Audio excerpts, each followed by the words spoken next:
Iverenantsika reveo ny lafim-baovao mahakasika ny fandriam-pahalemana fa tontolom-baovao manodidina ny toe-karena kosa indray toy ny fanao isam-bolana dia nampafantatra ny fivoaran'ny toe-karena eto Madagasikara ny pahy toe-karena avy eo anivon'ny banky iraisam-pirenena raha ny enim-bolana voalohany no siteny tsy nahafa-po izany.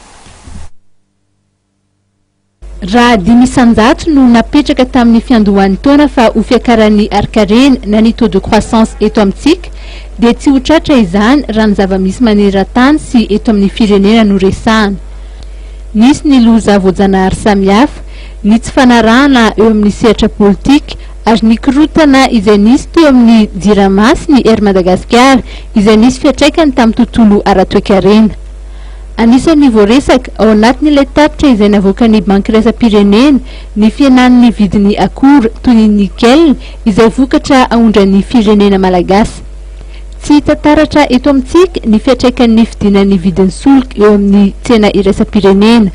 Voamarika ihany koa fa nisy ny fiakaran'ny vidin'entana indrindra ireo entana ilaina amin'ny andavanandro.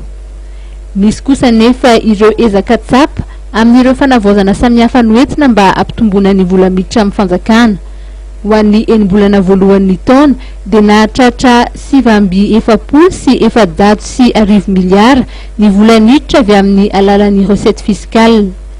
Ny 720 isanjaton'ny tanjona no tratra raha ho an'ny sampandrarahany andraikitra ny hetra ary 720 isanjato no tratra ho an'ny sampandrarahany faditseranana na dia nisy aza ny fidinan'ny tahany fifanakalozana ara-barotra.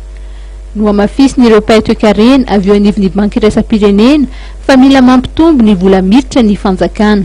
L'État malagasy doit trouver plus de ressources publiques pour assurer l'exécution du programme de développement. Mba hanatrehana izany dia ilaina ohatra ny fampitomboana ny vola miditra amin'ny alalan'ny hetra amin'ny alalan'ny élargissement de l'assiette fiscale. Zava-dehibe ihany koa ny fametrahana ny laharam-pahamehana amin'ireo fandaniam-bola izay atao.